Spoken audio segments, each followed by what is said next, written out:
একসময় ঢাকা মহানগর পুলিশে পদায়ন ছিল গর্বের বিষয়, তবে এখন সেই চিত্র পাল্টে গেছে। ডিএমপিতে কর্মরত অনেক পুলিশ সদস্য ঢাকার বাইরে বদলি হতে চাচ্ছেন। পুলিশ সদর দপ্তরে জমা পড়েছে ৭,৫০০-এরও বেশি বদলির আবেদন। ডিএমপির অধীনে থাকা পুলিশ সদস্যদের মধ্যে কনস্টেবল, এএসআই ও এসআই পদে কর্মরতরা ঢাকার বাইরে বদলি হতে চান। তাদের মতে ডিএমপিতে কাজের চাপ ও মানসিক চাপ বেড়ে গেছে।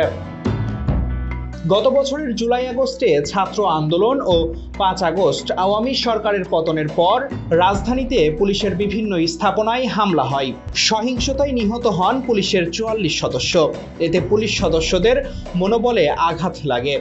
এ পরিস্থিতিতে পুলিশ সদর দপ্তর কনস্টেবল, এএসআই ও এসআইদের বদলির সব আবেদন বাতিলের সিদ্ধান্ত নিয়েছে।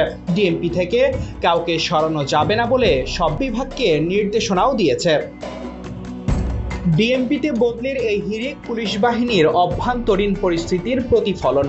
এটি পুলিশ সদস্যদের মানসিক চাপ ও পেশাগত চ্যালেঞ্জের ইঙ্গিত দেয়। ডিএমপি থেকে বদলির জন্য ৭,৫০০-এর বেশি আবেদন জমা পড়েছে, তবে পুলিশ সদর দপ্তর এই মুহূর্তে এসব আবেদন বাতিলের সিদ্ধান্ত নিয়েছে। Tarique Rahman, news now 24।